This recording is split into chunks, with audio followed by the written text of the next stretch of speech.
Hey, y'all. As a growing family, my husband and I love game night, especially when it's Wayfair edition. Let's do it. You gotta name as many Wayfair furniture and decor categories as you can. Ready? Go. Sofas, bar stools, beds, ottomans, outdoor seating, bookshelves, kitchen tables, garden sheds, mid-century modern lamps. Time.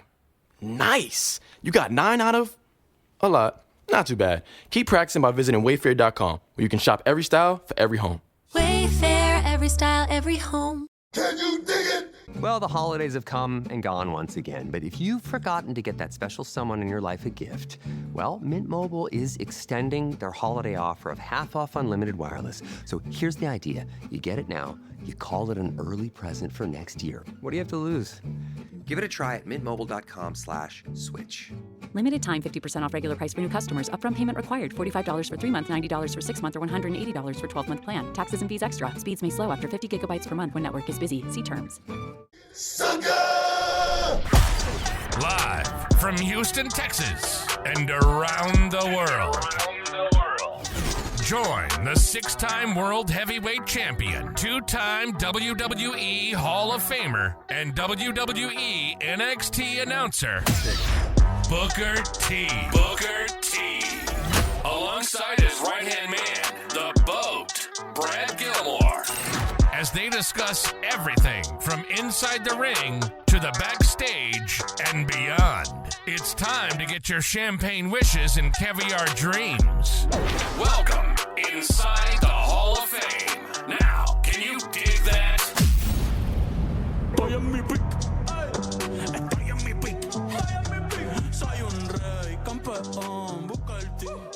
All right, guys, Brad Gilmore here from the Hall of Fame, here to keep it 100. Some men walk into a room like regular dudes, but when you've got Blue Chew in your corner, you walk in like it's a main event.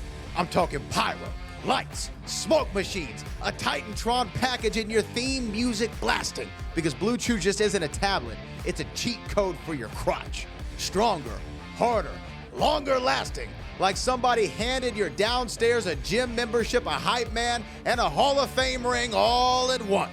And let me tell you something right now, man. This ain't just about sex. This is about legacy. This is about making sure your third legacy gets remembered. Blue Chew is the original brand offering chewable tablets for better sex. Shipped straight to your door, man, in a discreet package. You don't need to go to the doctor's office, man. You don't need to stand in line at a pharmacy. Just come ready to go. Look, last time I tried one of Blue Chew's tablets, my hog got so confident it demanded its own Instagram account. It told me missionary was off-brand and it was only doing extreme positions. I tried Blue Chew and suddenly my hog had a zip code, a driver's license, and voting rights. That's not just performance, that's a lifestyle. Dog, for me, it felt like my parents were cutting promos on me, saying, "We can't hold this man anymore. Somebody call security." It was like my entire lower half turned into a tag team championship, man. And my brother, sometimes it's not even about the action. It's about walking into the room knowing you're holding a steel chair under the table, man, ready to go whenever the bell rings. Look, this just isn't a supplement. It's an erection resurrection. And the truth is, it's not about what happens in the bedroom. It's about knowing that you're that guy. You want to give her group chat something to talk about? You want to hear your name come up at brunch? Lay it down with Blue Chew's help. And believe me, they'll be talking about how it gets up. And that's real talk, guys. You only get one career, one championship run, and one chance to etch your name in the history books. Don't leave your legacy to chance. Step into the ring with Blue Chew and become a legend. And we've got a special deal for our listeners. As always, you get your first month of Blue Chew free. Just use promo code BOOKER at checkout and pay $5 for shipping. That's it.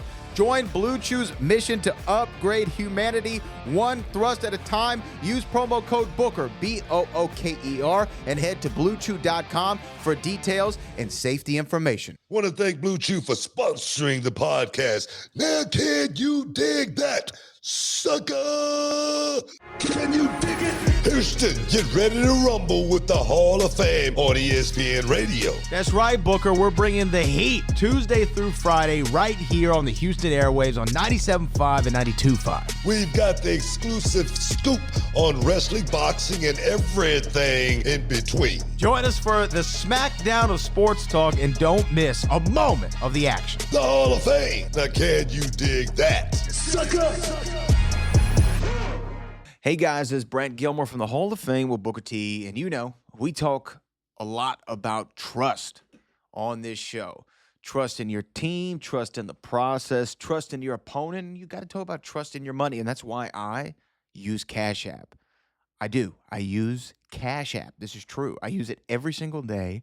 It's where I have a card with. It's where I exchange currency with, whether I'm getting a haircut, whether I'm getting, some lawn services, whatever the case might be. I use Cash App because it's fast, it's secure, and it makes handling my money so simple. So whether I'm splitting a dinner bill, splitting money with a friend, checking my balance before a big weekend, it's all right there in the app. So if you download Cash App today and use our referral code, which is SECURE10, for $10 when you sign up. That's SECURE, SECURE, the number 10.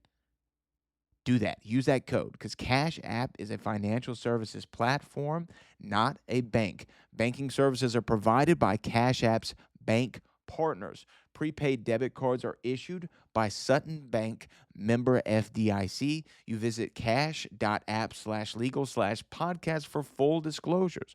So go ahead, hit that download button. Use my code SECURE10 and join the millions of people already using Cash App to make life easier. Trust me, you'll be glad that you did it, okay? SECURE10, SECURE10, SECURE10. And remember, Cash App is a financial services platform. It is not a bank. Banking services are provided by Cash App's bank partners.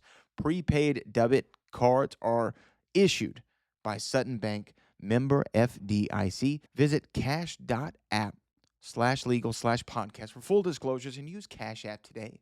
Booker and I use it. You should use it too. Cash App, Cash App, Cash App. Hey, what's up, y'all? It's your boy, Booker T. And before we get rolling today, man, this message right here is sponsored by Raycon.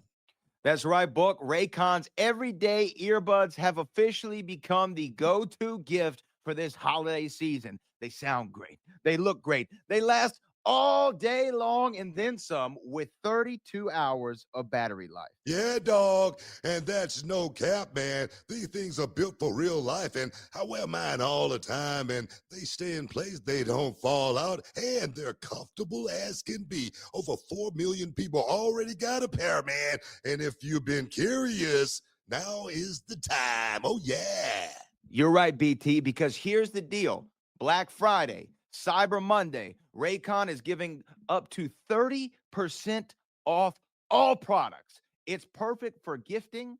And if you're like me, you're going to keep a couple pairs for yourself. You know me, man. I love my gadgets, man. And these everyday earbud classics are loaded with upgrades. You got that active noise cancellation, multi-connectivity, and you can hook up to 2 devices at once. And they got that ergonomic fit. Stay put no matter what you're doing, man. Oh, yes. And the colors, I love them. I'm rocking with that cool mint, but they also got blush violet. They got matte black. They got all kinds of different options. It's not just earbuds. It's an accessory that matches your vibe. And get this, you can quick charge these bad boys. 10 minutes get you 90 minutes of playtime. 32 hours total with the Case Plus awareness mode. I love it, man. You could use it when you walking the dog. You know, me and Rover, we do it all the time, and you can still hear everything going on around you. That's a game changer. Oh, yes, man. Yeah, man, I actually use these every day, and I mean it. I use this. Booker uses this. We all use Raycon, so you should use them too. Over 3 million people have already got them, man. 3 million, 4 million, 5 million. It's going to keep on coming. And they come with a 30-day happiness guarantee. So if you don't love them, no worries. Easy return. That's right, dog. Nothing to lose, but everything, and I mean everything to gain. So don't wait. Raycon is going big for Black Friday and Cyber Monday. Everything's up to 30% off. Just click the link in the description or go to buyraycon.com/Booker. That's buyraycon.com/Booker, Booker, and save on Raycon audio products site-wide. Oh, Brad, what have you done now? Can you dig it, sucker? This is the Hall of Fame on ESPN 97.5. And on ESPN975.com. Live from the Veritex Community Bank Studios, here's Booker T and Brad Gilmore.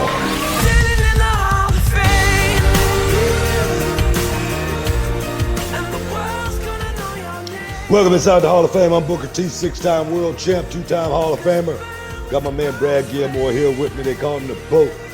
Doing it like it's supposed to be done again. Man, how you feel, dog?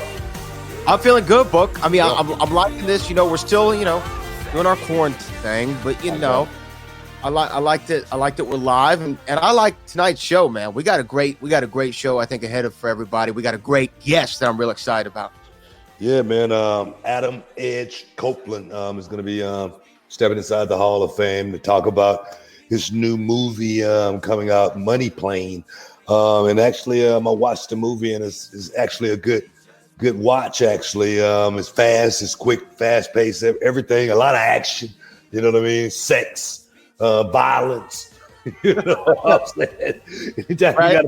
My little girl actually came over my shoulder when I was watching it. And it was right at one of those times where I was, baby, you don't need to be watching this. Put the hand over her eyes. Yeah, but Edge's going to be stepping in with us. Really cool dude. Me and Edge, we go way back, early 2000s in WWE. And the thing is, I never met Edge before I got to WWE. Just about to ask that. Okay. It was one of those things, man, where we were, old-time buddies or anything like that. But it seemed like when we did meet, we pretty much clicked. It seemed like we had that same chemistry. But I say that about most Canadian wrestlers is that we seem like we went to the same wrestling school. Seemed like we got that same blueprint in our head as far as how you're going to go out and perform. I think I remember hearing them saying Stu Hart's Dungeon. The idea was when a guy shot you to the turnbuckle and you hit the turnbuckle, the ring should at least shift 1 inch. Yeah, that's how hard you have to hit the turnbuckle. Working over there in Stu Hart's. Well, I'll tell you what, Bret Hart took that to heart, literally. Right, whenever he'd hit that turnbuckle, the ring like would move, like jump. I never really thought about that, but he would. I guess he would be one of the guys who went through that and actually learned that science, man. Of when you go hard, man. When you hit the ropes, you run it. Like Ben Johnson coming out the blocks, Carl Lewis, Nah, I'm serious, man. But like you said, man, we got an awesome show today. But I got some news, man. I got some news that I've been holding off, and I was waiting for this night to actually put it out there. It's big news, and I knew it's something people are going to want to know about. So I might as well just go ahead on and get it out there now, man. It's big news coming to you live right here in the Hall of Fame from your boy, 5-time champ Booker T. Yeah, I just wrote a new cookbook. Wait, you just wrote a new cookbook? Yeah, I just wrote a new cookbook, and I call it the Cookbook. That's good. Yeah, How you like that? It's really good. I can't tell if you're ribbing me here or not. Do you actually have a cookbook, or are you talking about maybe a fellow Canadian who might have come out with a cookbook? What was that? Well, there's a big announcement today by Renee Young. Oh, Renee Young had an announcement she was going to be making. She teased a big announcement a couple days ago, huge announcement, and she dropped it today. Well, she left WWE. No, she didn't leave WWE. She's pregnant. She's pregnant. No, she's not. She's not with child either. Oh. She like you is going to have a cookbook. What? Yeah. A cookbook? We'll have a cookbook, I guess. She's coming out with a cookbook too. She's coming out with a cookbook, yeah. I've been around Renee for quite some time, and I don't know nothing about her cooking prowess. I don't know nothing about her cooking expertise. what gives her the qualifications, to be able to, come up with a cookbook? I mean, what recipe? I mean, come on here. I don't know. Me personally, everybody know about me. You know what I mean? Everybody know about the barbecue ribs. Everybody know about the famous, Mama's chicken. Everybody know about the, Sam. You know what I mean? No, Sam is a little different. That's the avocado, drizzled tomato, bacon. You know what I mean? Avocado lime dressing all around about. You know what I mean? Little onion drizzle on top. You know what I mean? That's me right there. So you telling me Renee is trying to combat me coming out with my cookbook? She's trying to drop the news a little bit earlier. Is that what you're saying? Yeah, she got the jump on you. She definitely got the jump on you. She announced that she's going to get the cookbook. The cookbook's in the works. I think it's actually done. She already sent the cookbook in. Recipes have been perfected. Wait a minute. Who did she send the cookbook in to? The publisher. The publisher, I'm assuming. She said she turned in the manuscript for the cookbook. It's done. It's signed, sealed, delivered. It's coming out. All right. Well, I mean, my mine is more of a delight, recipes delight. You know what I mean? It's small meals that you can cook quick, fast, in a hurry. But more importantly, the taste. The taste is good. The taste, and making sure everything's right. All the seasonings has to be right. And the thing is, everybody know about me. Everybody know about Cooker T. Everybody's seen a few of my episodes on YouTube. We don't know nothing about Renee and her cookbook. But I'm gonna say this: congratulations to Renee coming out. What's the name of her cookbook? I don't know. Let me see if I can see the announcement. We can see the announcement because the name of mine is a pretty cool book. The cookbook. It's pretty good. I mean, come on. I mean, how many times you're going to come up with a slogan like that? It's just like, you can't really top that. So have you found any information on it yet? I'm trying to look it up as we speak. I did. When you type in Renee Young cooking, this is what comes up. Well, I'm gonna tell you right now, if she don't have a name for the cookbook, how could it have gone to the publishers? Well, maybe that's to come out later, but that's the only fine thing that's some of the cooking, I guess. Maybe that's some of her cooking. Is that some of her? What is that? I mean, Sure. It looked like some French fries with bacon and cheese on it with chives. Who can't do that? I don't know. The other one, I don't know if that's Brussels. The green looked like some Brussels sprouts with some nuts or something in it. Maybe some mushroom. I don't know what that is, but it don't look like something us black folk, want to eat. Okay, that's one thing. When you come up with a cookbook, you got to make sure everybody's taste buds, starts to percolate a little bit. And that French fries with bacon and cheese on top of it. I mean, I don't know if that's hers, but as I'm saying, when you type in Renee Young cooking, that's what comes up. Yeah, I mean, I think they got that same dish at Sonic. So mean. What I'm saying?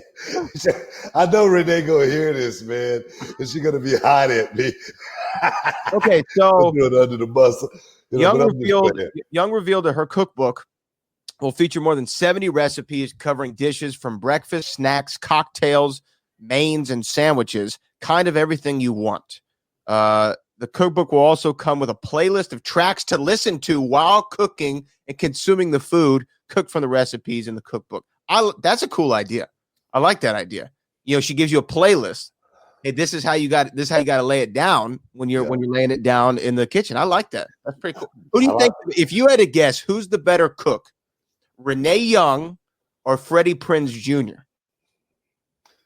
Well, one thing about Freddie is he's throwing up a lot of his dishes up online, and but I don't know if they're actually his dishes. I've never seen him actually in the kitchen preparing the dish. You know what I mean? And so we don't know if he got a ghost chef. Yeah. You know what I mean? So we don't know. There again, Renee, she put up a couple dishes right there. I'm not sure like I said, I'm not sure exactly what that was, but I'm not going to bet on it until I taste it. To be honest, you know what I mean? Freddie Prinze, him and I, we got a little beef going as well as far as who's the best cook. But I tell you what, The 4th of July is upon us. And I already got the baby back ribs. And I'm waiting a couple more days to start the marinating process. And then we're going to put them on the pit come 4th of July and pop some firecrackers here at the house with the kids. But I asked my daughter, I say, baby, what you want me to make you for the 4th of July?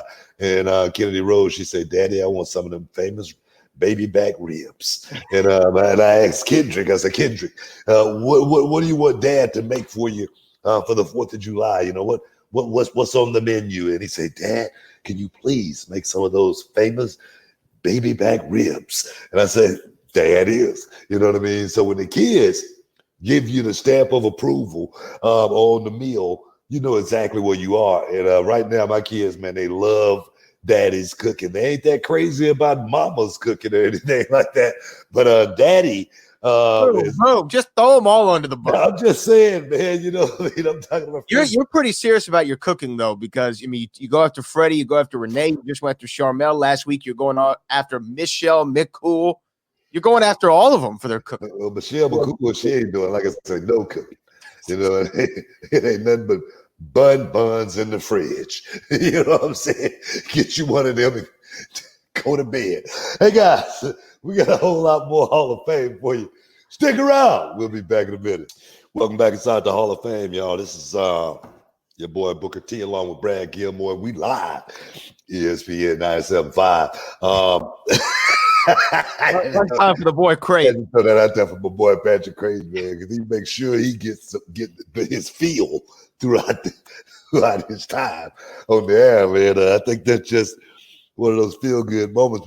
But what I want to talk about, man, was something that we talked about a few weeks back, as far as Impact Wrestling being back in the wrestling business.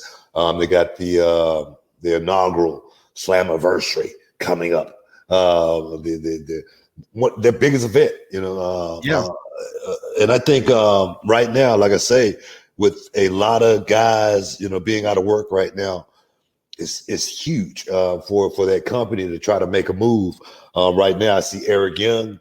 He's going to be making his return back to Impact Wrestling. I see the big signing of Luke Gallows and Carl Anderson, but I don't know if the ink is dry or anything on that thing yet, because I see they was doing some stuff, kind of like teasing some stuff with AEW as well. I don't know if that was, you know, trying to make the money go up, make the contract a little bit better.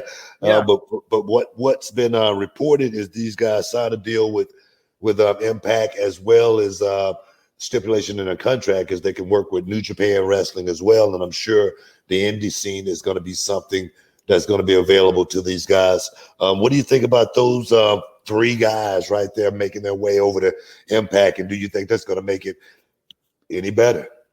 Well, I think that with Eric Young, I was actually really happy when Eric Young finally got to WWE. I was like, man, he's finally going to get his chance. But it just, you know, even with the Sanity thing, they had a good little run in NXT, but it never seemed to really click fully. Yeah, but remember when Eric Young was in TNA, when it was in an Impact, he was the champion. He was like one of the main guys over there, and they treated him like that. And I think that he was probably happier in that environment. So I think it's good for him to go back. Now, when you talk about Luke Gallows and Carl Anderson, this is a good deal for them, because when the indies do come back, they're going to make a killing on the indies, especially being the guys who are part of the, you know, the Bullet Club, the club in WWE. They were part of the Undertaker's maybe last match as a part of the Boneyard match. And then you think about the indies, you think about Impact, but their money, New Japan, because that's where they came from. When they came to WWE, they were coming from New Japan, and they were huge over there. I mean, huge. Yeah. Doc Gallows, Carl Anderson, they were massive stars over there, so big that's why remember WWE went out and got them and AJ at the same time. They just signed them all away from them. And I remember when they made their debut on Raw, they felt like a big deal because of the legend you heard about them from Japan. Machine Gun Carl Anderson and Doc Gallows, you know, they were the big deal over there. So I think for them being able to go back to Japan, that's huge for them, because they're loved out there. They're like Stan Hansen in Japan, right? Yeah, definitely. Yeah. You know, people don't realize Luke Gallows, man, he's a guy that been through WWE 2, 3, 4 times. Yeah. You know, he's had several different characters, several different gimmicks. He was But right?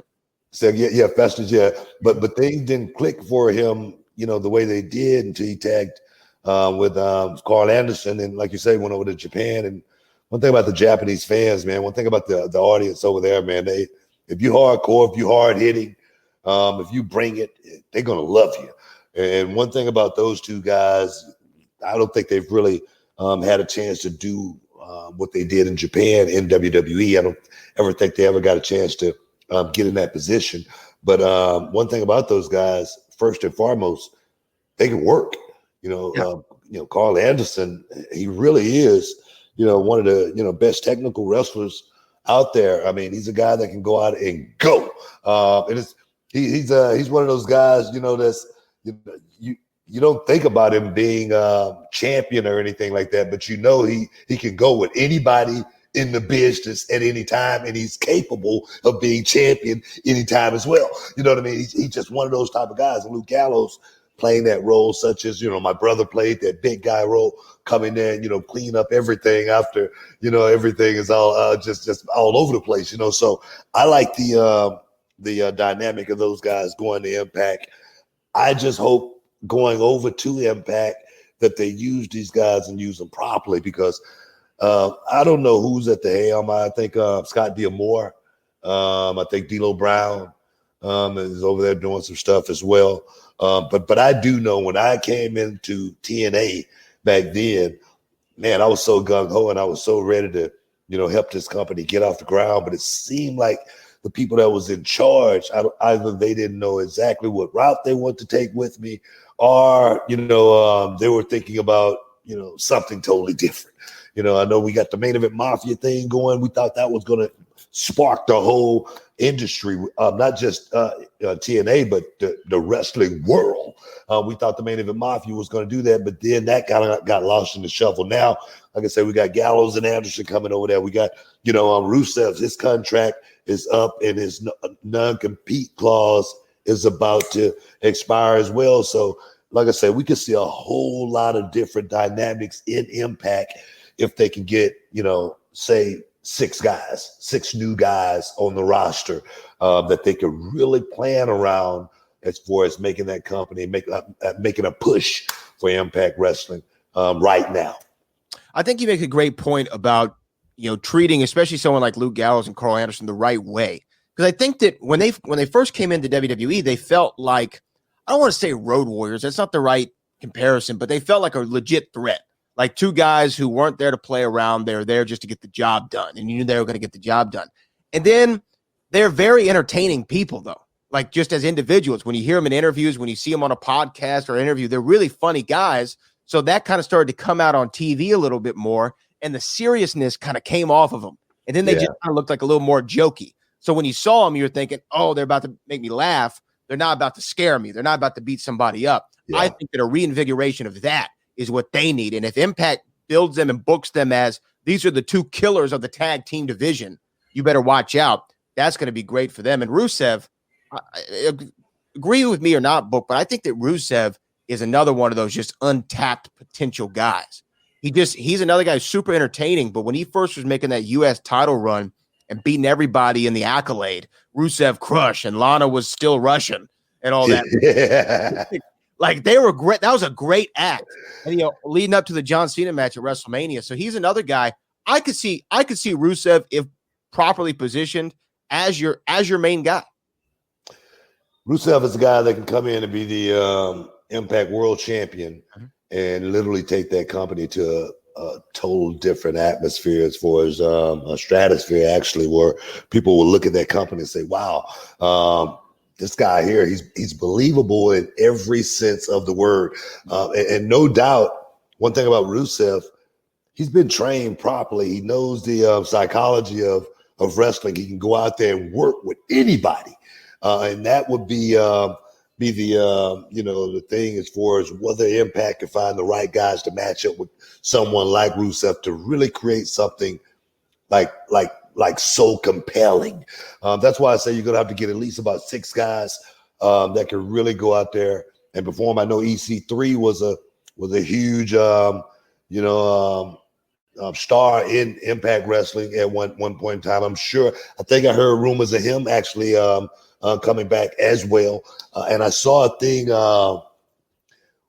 Heath Slater put on Instagram. Did you see that? It was dark out. You couldn't see his face. You could just see the silhouette of his body, but you could tell he's been working out. You could tell he's jacked.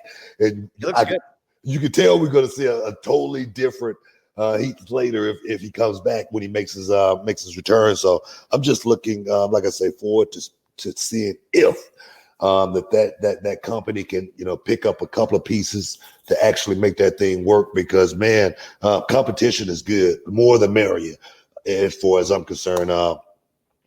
We was talking about earlier, Great American Bash. But before we get to Great American Bash, I was looking at a post that Orrin Anderson put out, and he was talking about Sheamus, actually. Sheamus not knowing, what the business is. He just don't get it.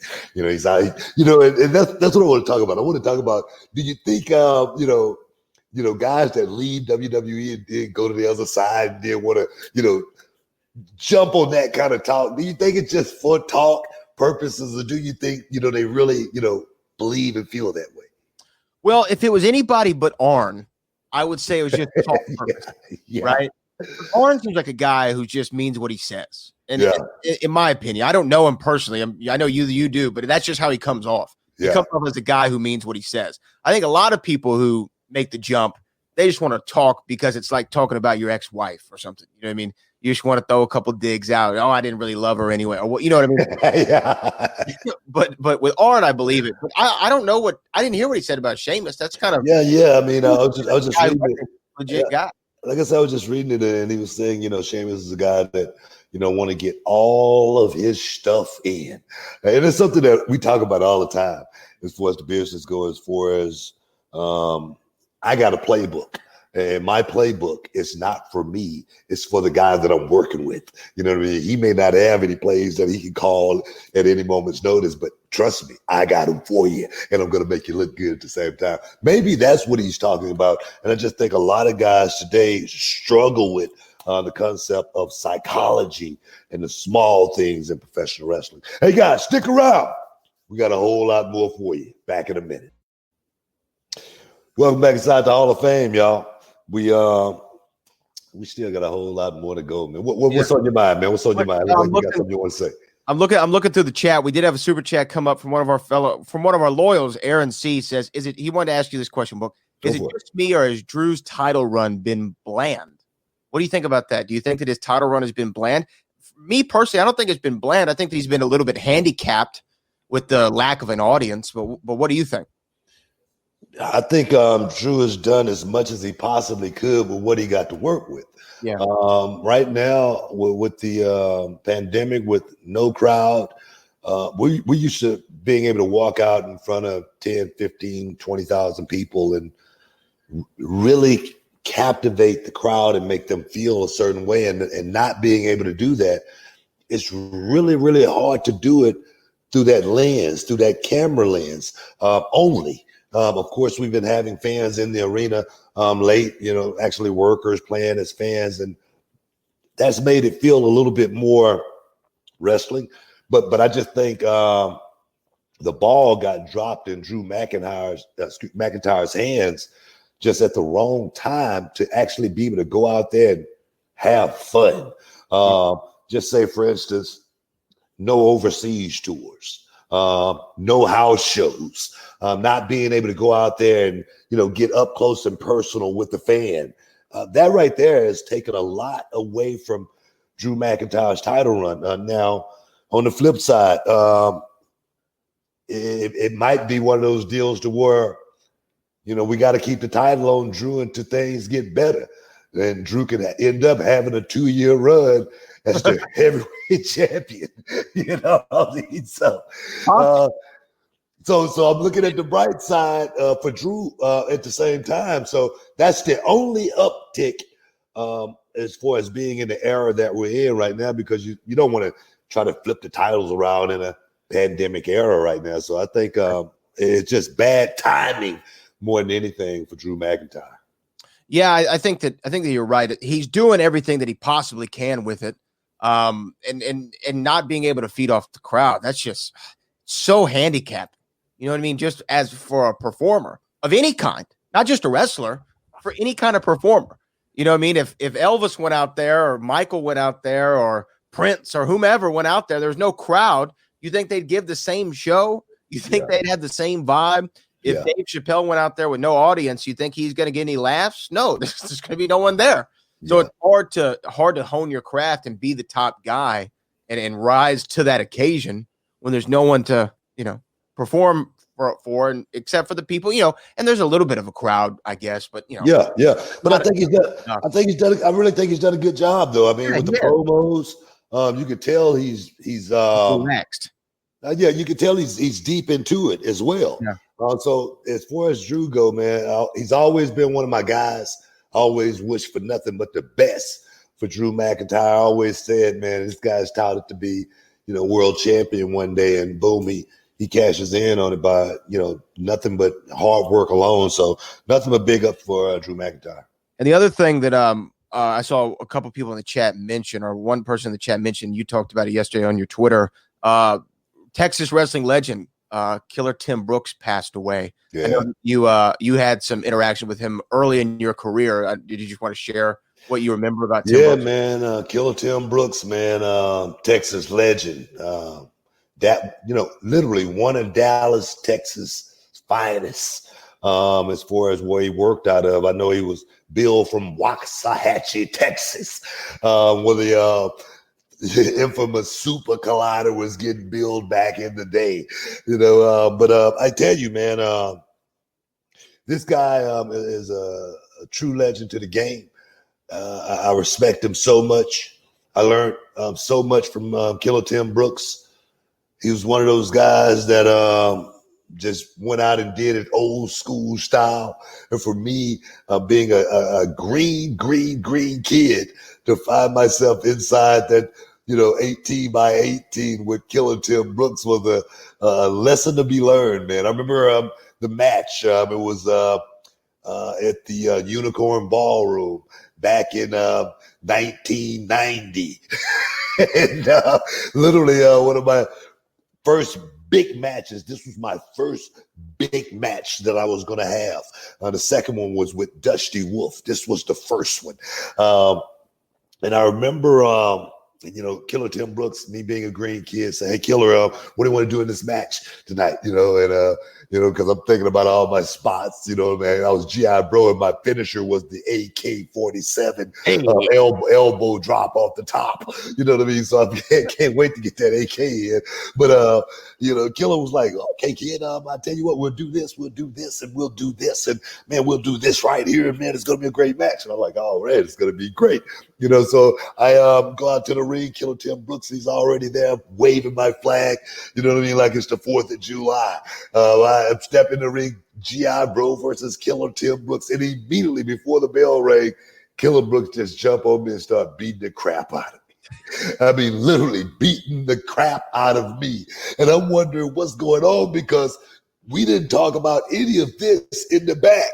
And me being a green kid, I'm wondering, is this old guy snapped and lost his mind?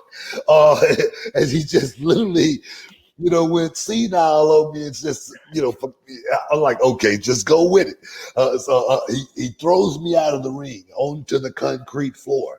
Killer Tim Brooks is going crazy, back and forth. He comes out of the ring. The fans are going crazy. Killer Tim Brooks giving me a big boot to the head. Bang! I hard sell. And then, I don't know where, Killer Tim Brooks goes up under the ring and he pulls out a 2x4. Now, I'm wondering, we didn't talk about this, okay? This is getting a little crazy here. So I'm thinking, about what my coach told me, never panic. Don't panic when you're in the ring. I always find a way to grab a hold, when you can. So the thing is, I don't panic. I go on all fours. Killer Tim Brooks come down with the 2x4 on my back.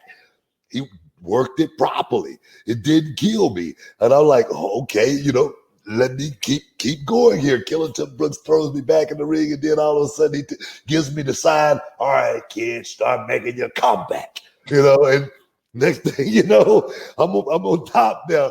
Killer Tim Brooks is bouncing around for me, and the crowd is going crazy. I end up getting the 1, 2, 3 on Killer Tim Brooks, and I walk to the back. I leave him in the ring. I walk to the back, and I'm waiting on Killer Tim Brooks to walk through the dressing room because I think I screwed up and I made a mistake is the reason why he did what he did.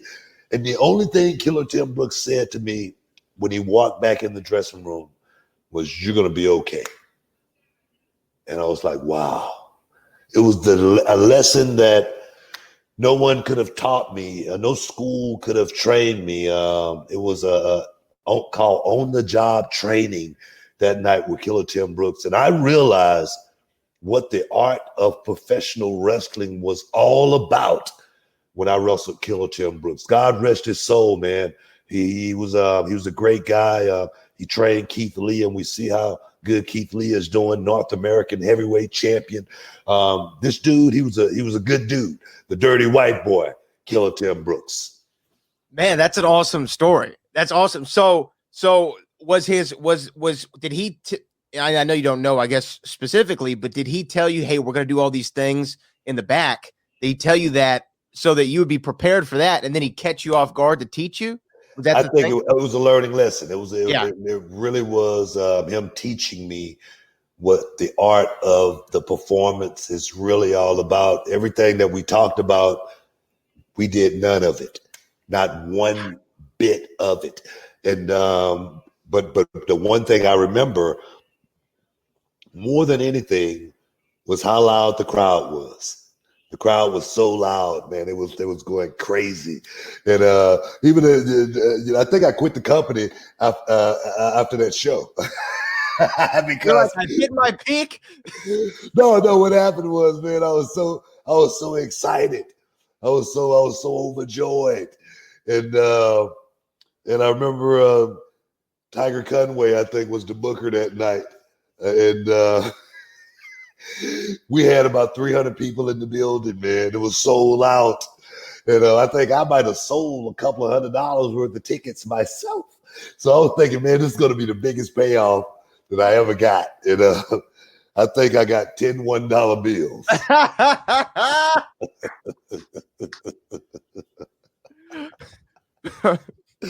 And I was so upset. You worked hard, brother. I was so upset, man. And, I remember Tiger Conway seeing me so upset. He said, what's wrong? I think I could get you an extra nickel. So it went up to $15. That's when I knew it was time for me to move on. But it was a hell of a match. It was a hell of a night. Had a great time learning from literally one of the best that ever did it. Like I say, Killer Tim Brooks. That's awesome. That's awesome. Well, I know we got more to talk about, Book, but I think we have to take a break. But I want to talk to you about the Great American Bash. Yeah, man. Going on a little bit here because there's a lot to talk about there. Definitely a lot to talk about. Hey, guys, you're in the Hall of Fame. Stick around. We'll be back in a minute.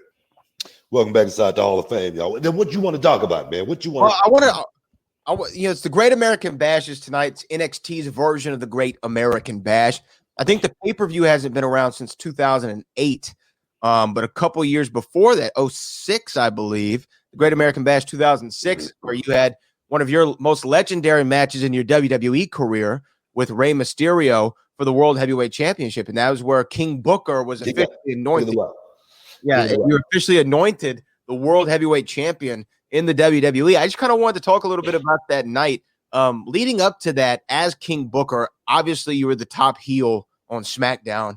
You and Sharmell were such a great pair. Ray had just come off this, Royal Rumble win in 2006. I think he entered number 2, went the distance, did it for Eddie Guerrero because we were just fresh off the death of Eddie, the passing of Eddie. And then you come up as the King of the Ring, King Booker, and you end up going out there to beat Rey Mysterio. When did you find out you were going to be the world champion? When did they tell you? I think it was maybe a couple of weeks maybe before. I knew going into that match, I was going to be a world champion, but I knew it, like I said, a few weeks prior. just because I remember after I became king, everything just got hot, man. Everything just was, it was what they call in the business white hot. And I tell you, man, I was having so much fun at that time, not really thinking about or not ever really thinking about the world championship. It just wasn't my thought process. For me, there again, it was all about going out there and, performing at the highest level, taking that character and that gimmick and making it something totally special, like nobody had ever did before. That was my goal, and that's where I was at that time. I had, got a nugget in my hand, and that's what I always talk to young guys about, man. When somebody, throws something upon you, you may not even know what it is. You may not like it, but you take it and you do that job and you do it to the best of your ability. You make it what you want it to be, opposed to what someone else, perhaps thought it was going to be. So for me, when I became king with my wife, and we were like so connected. I'm talking about, a tag team. We could not lose. And we traveled together. We did everything together at that time. And for us to be in the ring together, man, I had the ultimate support system. So for me, I was reborn as a wrestler because at that point in time, I had lost my lust before I became King Booker. I think I was losing it a little bit, and then she kicked it in, man, and picked me right up. And then the role that she played, man, she enhanced King Booker to the point to where people loved it or they really hated it. And a lot of that was due to her not stop, oh, hell, King Booker. Oh. She was like my biggest fan, man. And then, like I say, to find out I'm going to be becoming the world heavyweight champion as king. I don't know how many kings actually won the world heavyweight championship. King of the Ring, I don't think too many. I don't know if any of the King of the Ring champions ever won the heavyweight championship at the same time. Yeah, I don't at the same time. And I think that might be another one of my accomplishments right there. But for me, winning it as king, it was only fitting. It was only fitting for King Booker to be the world heavyweight champion at that time, because I played a role that was like so over the top, and then to actually have a match with a guy that I know I could go out there and give the world something really, really cool and something great. A lot of people don't talk about a lot of my matches. Of course they talk about the best of 7 series, but they don't. A lot of people don't talk about how good a lot of my matches was. Like with Martel, like with Bret Hart, or like with Rey Mysterio. That match was literally second to none. You could go back and watch it and reminisce, and you could see that match today in any arena, anywhere in the world, and you're going to still say the same thing. Man, this is awesome. This is some good stuff. When I watch it, I go, wow, man. When I watch it, I go, man, I was pretty good. That's what I say when I watch it. You know what I mean? So for me at that time, Rey Mysterio, the Bobby Lashley stuff, the Batista stuff that I did as King Booker, it was a great time in my career. I remember wrestling Shane Helms. We had a really, really great match, me as King Booker, So I tell you, it was a great time in my career. And the Great American Bash, that's what I remember about the Great American Bash, as well as sitting next to my idol when I was a young whippersnapper, Chief Wahoo McDaniel back in WCW. Oh yeah, that was what was that the time where you were saying that you were talking about the other day where y'all were backstage and that was when you started thinking about the exit strategy? That's when I started thinking about retiring. When I first the Great American Bash, sitting next to Wahoo, and like I say, he was one of my favorite, man. Some of the matches Wahoo McDaniels had with Nature Boy Ric Flair, man, the Chop Fest that those two guys would go through, and literally they would actually chop each other so hard that their chest would start bleeding. It was so real to watch, a guy like Wahoo, and then sat next to him and him not be able to, almost put his boots on. That's how much work and time he had put in. I was like, man, I gotta figure my way out. You know what I mean? But yeah, man. But the Great American Bash is definitely one of those to remember. Now to see NXT recreating it, that right there for me is one of those nights that I can reminisce. And when I watch these young guys go out there and perform, I'm watching them perform, but I'm still critiquing them at the same time. You know what I mean? So for me to watch the show later on, well, actually, it's going to be pretty good. Yeah. Yeah. What do you think about because Sasha is going to face Io Shirai in, I don't know if it's the main event or a semi-main event, but one of the big promoted matches at the Great American Bash. What do you think about what Sasha and Bayley have been doing together as a team? Now they're the WWE Women's Tag Team Champions. Bayley's still the SmackDown Women's Champion. What do you think about their combo and Bayley being a heel in this run they've been on together? It's been good, actually. It's been good for both of them. Sasha, she took that little hiatus, for a while, time off, and then came back, and you wondered exactly what she was gonna, find herself. If she's gonna land on her feet or not. And she seems to have done that pretty well. Sasha is a major player. She's one of the talent on the roster that you're going to always be able to go to and then know that she's going to deliver, especially in a big match. Bayley, the same thing. Even though I'm always on Bayley's case, but Bayley is the quintessential worker. She can go out there and she may not be great at anything, but she's good at everything. So when I watch Bayley go out and perform now, taking on this new persona, which is something that I couldn't wait to this happen. I think it's good for her. I think it's, as well as we're in this era again, this pandemic era. Everything right now is kind of like on hold in a holding pattern. And for those two to be in the position in the holding pattern is perfect. Yeah, I think that, I was kind of like, when Bayley first turned, I was like, I don't know, man. Like, it didn't feel organic. It didn't feel organic. But I feel like in the last maybe month or so, maybe a little bit longer, I don't know. Time has just kind of flown by over these last couple of months. But she started, to me, to connect as a heel to where when she came on the TV, even subconsciously, I was like, get off my TV. I don't want to see you right now. And that's exactly what she'd been working toward. And now it feels natural. Now she's annoying me. Now I want her to lose. And that's exactly what she needed to do from the get-go. And she's found her footing as a heel. I just wonder, do you think that, one's going to turn on the other eventually? That's going to have to happen. That's come on. This is wrestling. This is pro wrestling. All right. It's not MMA. All right. So something like that got to happen, sooner or later down the line. But one thing about it, we got plenty of time for something like that. That storyline could last for 6 months to a year before something like that can really, really jump off. Like I say, especially right now in the holding pattern. Yeah, I thought it would have been a great time, though, to do it at SummerSlam this year. It's supposed to be in Boston. That's Sasha's hometown.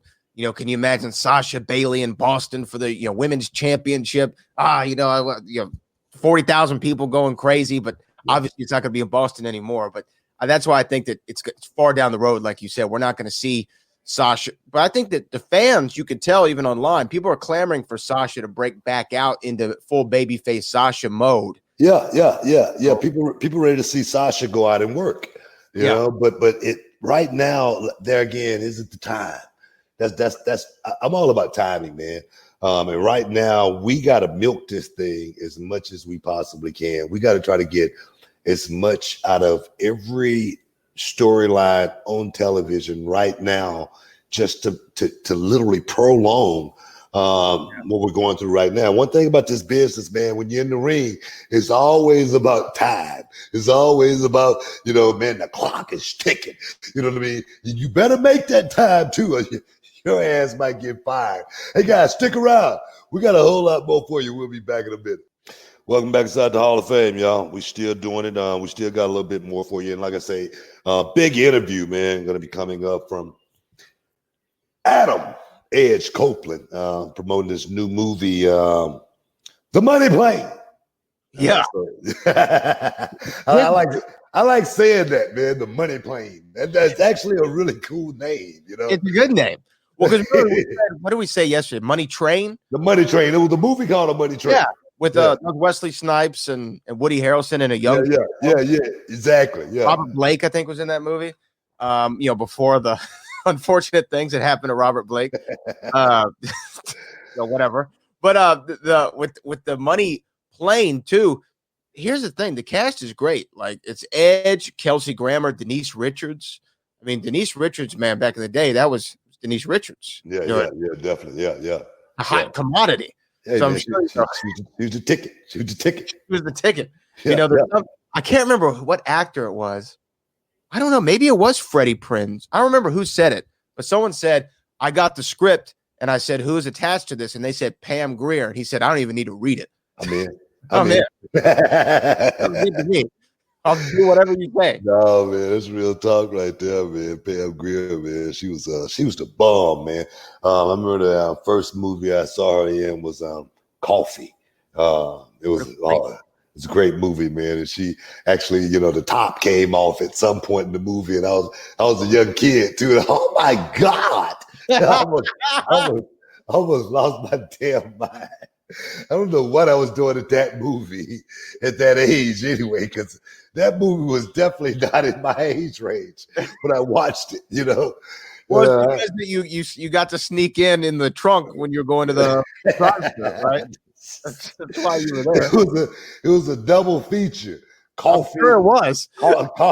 Coffee and the Mac. Oh, man, what were you doing in that theater?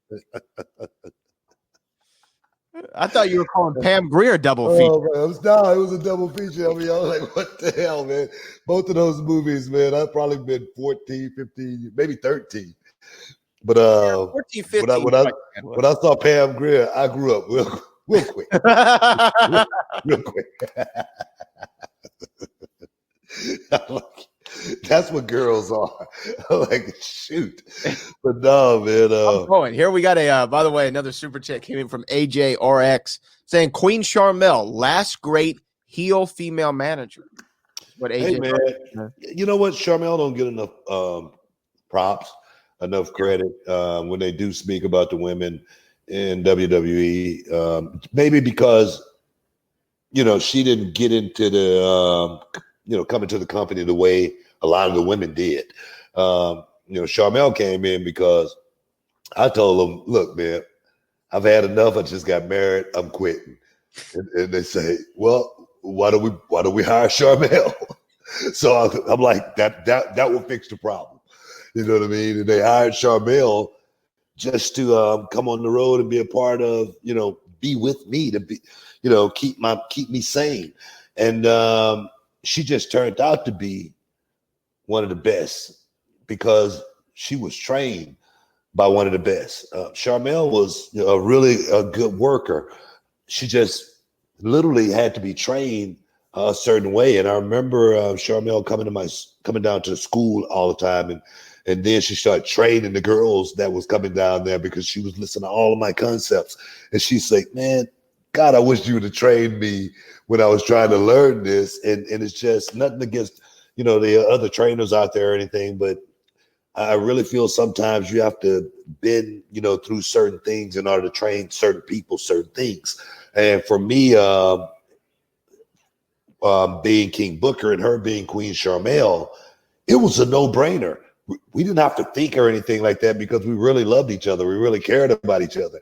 When I took a bump, she actually could feel my pain, unlike someone who would just be working with me. They would just be going through the motions. She actually knew what I was going to feel like when I got to the hotel, when I got up that next morning. So when I took a bump, she knows she's the one who's going to have to go down to the ice machine and get the ice for me, and she's going to make sure I got the Tylenol or whatever, So the team thing was perfect. But for her playing that role, just say, for instance, when Chris Benoit and I was going back and forth, and and it seemed like Charmel was doing stuff behind his back, and like I didn't know it.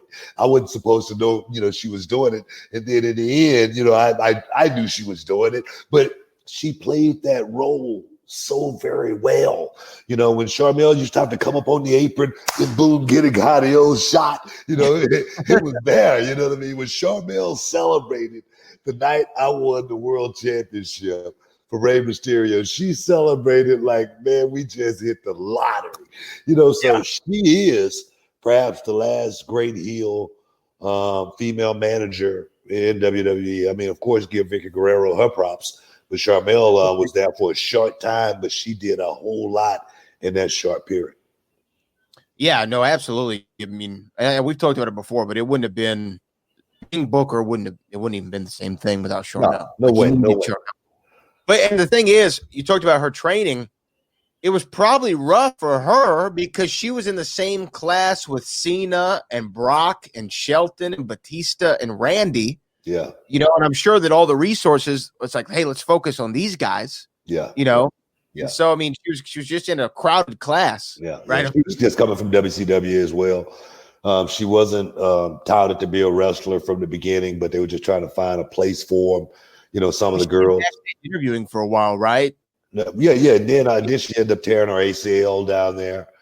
And then that was pretty much, the end of that. And, then, everything else happened. But as far as her, being a part and a huge part of King Booker, it couldn't have been done without Charmel. Like you say, King Booker would not have been nowhere near as successful if it wasn't for Queen Charmel. We only have a couple minutes before we got to go to the Edge interview, but I wanted to ask you about this because you and I were talking about it earlier, talking about never being the same. John Jones is talking about taking off 2 to 3 years. He's talking about sitting out so he can get his money from the UFC and Dana White. Rumor is he wants like $10 million a fight, $5 to $10 million a fight, something like that. And he's willing to sit out at least 3 years for it. This is what he told Steve-O on a podcast. What do you think about that? Do you think this is a wise decision? Because we saw Jorge Masvidal turn down a welterweight championship opportunity at Fight Island to hold out for more money. Jones says, I'm not until I get more money. What do you think of it? You know what I think about that kind of stuff, man. Time off, one's worst enemy, especially in the fight game, because time off, that's just more rust, on the wheels, man. You're gonna have to, try to, find a way to, keep that same, peak, and that's something that just can't happen as you get older. Father Time waits for no man. Yeah. And for John Jones to do something like that, it definitely will hurt him as far as his legacy goes. In 3 years, who's going to – do you know how many stars are going to get made in the next 3 years? You know how many guys are going to step into his position over the next 3 years? Do you know how much his value is going to go down over the next 3? It's not going to go up. His stock is not going to go up sitting at home. That's just not the way it works. As well as the UFC, they ain't waiting on nobody. And just to prove that point, Gilbert Burns is going to be stepping in against Usman this next fight. And I'm gonna tell you right now, it's a whole lot of guys like Gilbert Burns that's just waiting to get an opportunity, for somebody to call them and say, "Hey, man, you in?" And then just say, for instance, John Jones sit out for however long, and one of those young prodigies do step in that position and do happen to become champion, and he's got a following behind him. John Jones' stock is going to go down even further. And then if John Jones was to come back and fight that guy who's soaring, that guy might just be better than John Jones when John Jones come back. So he's got so many different things he's going to have to think about as far as making that kind of decision, sitting out for 3 years if he have to. I say if he sit out for 3 years, he should just go ahead and retire, or try to find some way of getting out of his contract and moving on to another organization. Yeah, man. And, John Jones got a decision to make, man, more important than anything. And hopefully John Jones will make the right decision. But you got any more to add on that? No, I mean, hey, I just know Muhammad Ali said, taking 3 years away, I was never the same guy when I came back. Even though I was still great, I wasn't as great as I could have been. Yeah. 3 years is a long time. Yeah, 3 years is a long time. But hey, guys, I'm Brad. Again, I appreciate you, man, stepping in, doing what you do. And all the listeners, man, we appreciate everybody. But right now, guys, we got to take a quick break. Back in a minute. Edge, Adam Copeland. Don't miss out. Don't get shut up. Hey, guys, welcome back to another Hall of Fame, 6-time world champ here with my man, Brad Gilmore. They call him the boat as well as special guest today, Adam Edge Copeland, formerly known as the rated R superstar. On his bio, it says comedian, wrestler, actor. You know, I didn't know about the comedian side. You know what I mean? So we got, They must be including my work with Christian because he's a comedian. well, on Wikipedia at one time they had me at 60. So you can't follow Wikipedia at all. But how you doing, man? How you feel right now as far as what we're going through and everything? Just talk to me a little bit. You know, it's a strange time in the world, but I will say that we kind of set up our life without realizing it to be ready for a pandemic. And I didn't realize that until we got in the midst of this thing. You know, we live up in the mountains. We got a generator. We got a freezer full of beef. We got a gym. Our nanny is a preschool teacher. So our girls have been homeschooled the entire time without missing a beat. And we didn't plan all of that. But since this happened, we realized how well prepared we were. But man, it's just strange, you know, like everybody, you know, going through this thing and trying to adapt and trying to muddle through this thing. Right. It's unprecedented. So it's on every level, on every job, like everyone is affected. We'll get through it. You know, and you have to focus on the positives because they're always going to be there. Sometimes you got to shovel a lot of crap out of the way to find them. And I think that's what this is. Yeah, I feel the same way, man. I think if we just come together and, you know, do the small, it's just like in wrestling. The small things is what matter in wrestling. It's never the big high spots like these young guys think today. You know, it's always that small little bitty stuff, man. And I think if we can do the small things, we'll definitely get back on track. But man, you and I, man, we go back a long way, man, to the early 2000s when I first came to WWE, and you know we had that epic match, you know, in the Sky Dome, 70,000, man, sold out. You know, I had to throw that in there, but I don't know, man. I always wondered about that because I remember when Bruce Pritchard first came to me with the angle. I don't know if he came to you the same way. So now I got you here. We can talk about it here for a second. Bruce Pritchard, he came to me and he said, "Hey, Book, you know, you're an Edge, you know, WrestleMania, you know, this could be huge. It could be huge. How about a hair match?" Now, look at my hair now. Okay, first of all. That would mean something. Now, the first question from me to Bruce was, is Edge cutting his hair? So I just want to know, how did they come to you with this deal, man? So they came to me, they said, you and Booker Mania. I was like, well, hell yeah, because that's I love working Booker. And to do it on that stage, you kidding me? My hometown, 12 years after being in the audience for WrestleMania 6. Wow. Yeah, because I know what you and I can do together. Then Brian Gewirtz said, yeah, but we're thinking of having it based around a shampoo endorsement. I went, hold up, what? You know, can we pump the brakes there? Because wait, what? We're going to be fighting over a Japanese shampoo commercial? I wasn't at a point where I felt like I could say, hell no. Can we just do a match where the best man's trying to win? So it became what it became. My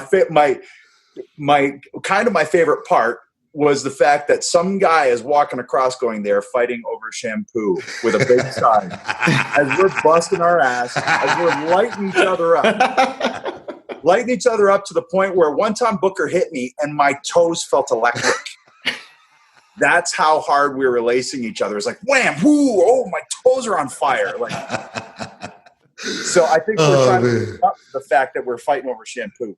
No, man, it was a great time, man. It was an epic time. The best part was you wanted to do the spinneroonie for me, you know what I mean? You worked on that thing all day. I tried. You had strawberries all over your body. Man, I had a strawberry on my face from trying the edgeroonie. Are you kidding? It was horrible. It was my God, man. Possibly the worst spinneroonie ever. And I decided might as well do it at WrestleMania. At least it's memorable. Oh, man, it's crazy, man. It's crazy. It seems like we've had so many moments in the business, man. The business has been so good to me. And to kick it off for my career in WWE with you, man, big ups for my career, man. And there again, being in Canada in your hometown, for me, man, it was icing on the cake. And I just want to thank you for that. But let's move on a little bit, man. It seems, kind of like yourself, kind of like me. I started thinking about the end game of professional wrestling when I was 30 years old. I was 30 and I sat next to Wahoo McDaniel at one of the Great American Bash pay-per-views, and he had trouble putting his boots on, and I was like, wow, and he was like my hero. And I was like, man, I got to figure out how am I going to get out of this and walk away from this and still be able to, have some quality of life after, be able to, throw the football with my kid, be able to, have a daddy-daughter dance, you know what I mean, whatnot, be able to walk her down the aisle opposed to, being in a wheelchair. I planned for that, and it seemed like, since early 2000s, you've been planting that seed for what's next for Edge. Talk to me about that. Yeah, I always told myself my drop dead with wrestling was 40. I wanted to be done by the time I was 40. Well, then, I got told at 37, no, you're done. And I had to be satisfied with that because I wasn't given a choice. They said, that's it, you're done. You will never be cleared again. You are medically disqualified. Now, in one respect, it made it easier because it took the decision out of my hands. I didn't have to go, oh, man, my body might not be quite up to stuff, but my mind is firing on 12 cylinders like a Jaguar, So it took that out of the equation. But the thing that always stuck with me is that it wasn't my choice. I did want to get to 40, and I did want to see some of that through. And I was at a point in my career book, and you can appreciate this, I really wanted to help some new talent. I wanted to teach them. And the only way I can truly teach them is if I get in there with them. That's true.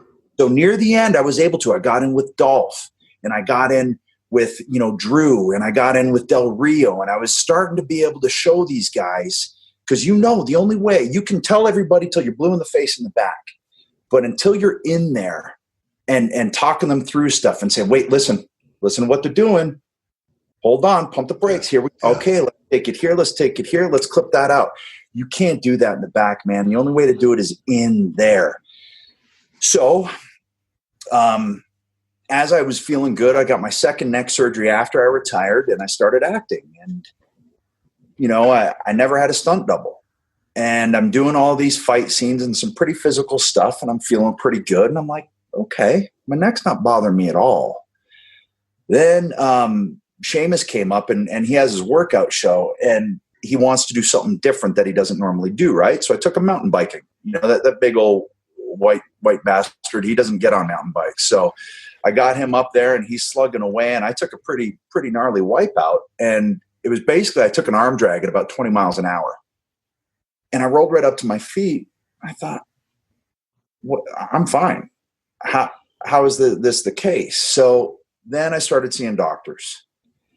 And I said, what do I need to know for everyday life? What do I need to know to ex-nay on sets to be able to tell them for fight scenes and all these things? Then my last question was, what about wrestling?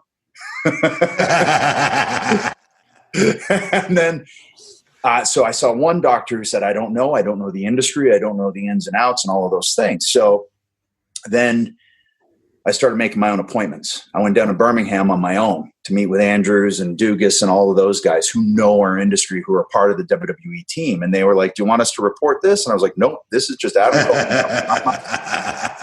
to see where I am at.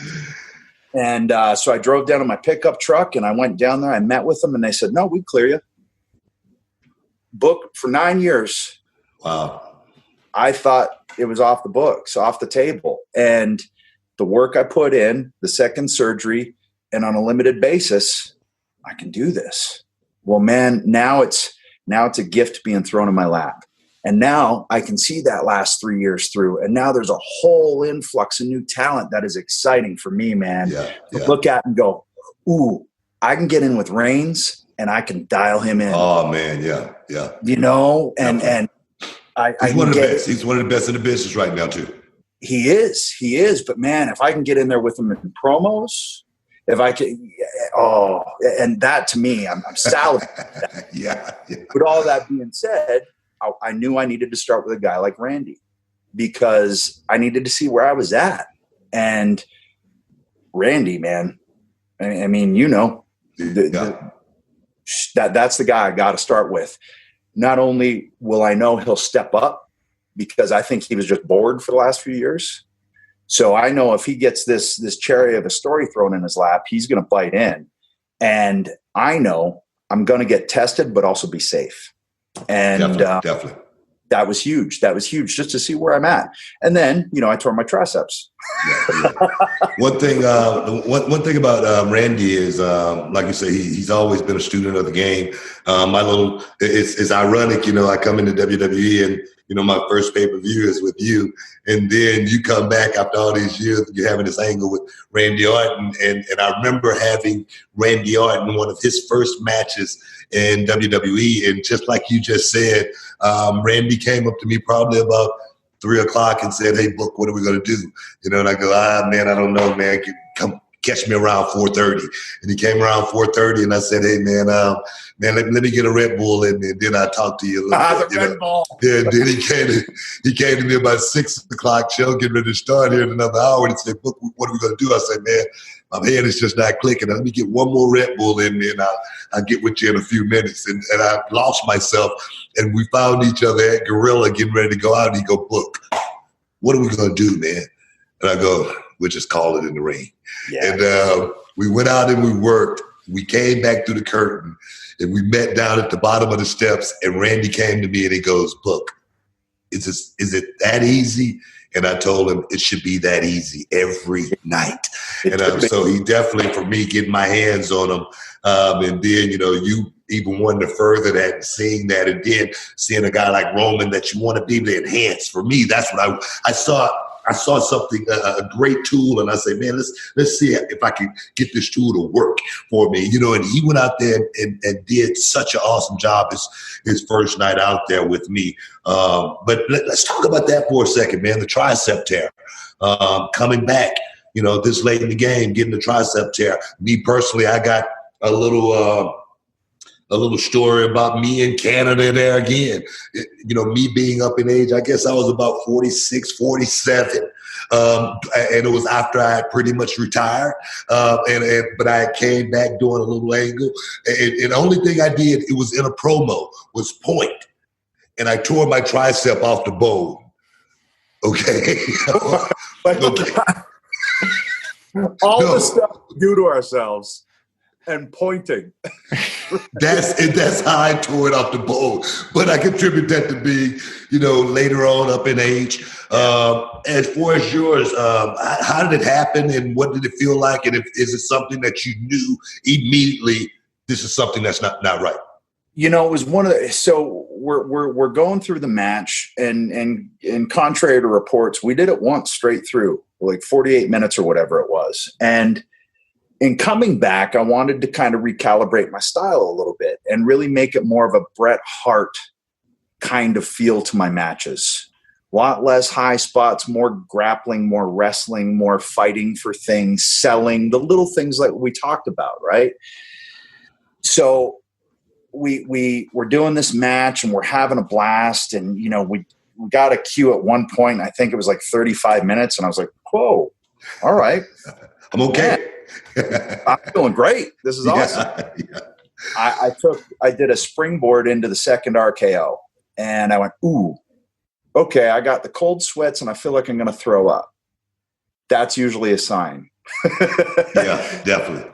Now, that's where it popped. And I thought, okay, well, I think I got a little bit more in the tank to finish this out. And then we got it finished. We tried to do a couple pickup shots to see how those would feel, just maybe try and add a different element to the match. And I didn't like them, but, we were just trying something different. Got to the back. I was like, I think something happened to my tricep. I don't think it's complete, but it feels like something. It's not right. And they felt around. They said, well, we think it might be complete. Now, by the time I got the surgery, the surgeon said, you probably went in with it partially torn because the tissue was already very diseased. And my elbow had been bugging me for probably about a month, but it would only bug me when I did chest or triceps. So I just thought, that's actually a sign. It is. And here's what I learned going forward. I need to listen to those signs. Yeah. I didn't listen. I just thought, I got chips in my elbows. That's all. Yeah. Wrestler mentality. Wrestler mentality, right? What I am happy is that with it going into it partially torn, that I made it a good, 45 minutes through the match before it finally went. So that I could still, was able to finish it out. And because if that had started, 2 minutes in, it would have been hard to pull off for the rest of the match. It would have. That's the question, man. That's the question. And people always talk about me as far as, man, but why are you saying this? Why are you saying that? And, because I'm just a realist. As far as, man, is this something you still, want to pursue and finish it? I do, because I want to finish it on my terms. I'm really stubborn on that in this run, I guess. And I really want to, with this, try and show that selling still sells. Because I feel like that's been lost. And don't get me wrong, I'm guilty too. Because you can watch the TLC matches and you can watch it and say, but, and I get it. And I was young and I was there and I did it. But I was always told by the Steve Austins, by the Takers of the world, hey man, if you just slowed down and you tried this and that and this and that. When I started doing that, that's when I started making real money. And I see stuff and I'm like, man, everybody is so athletic, so gifted, doing stuff that I couldn't even fathom, right?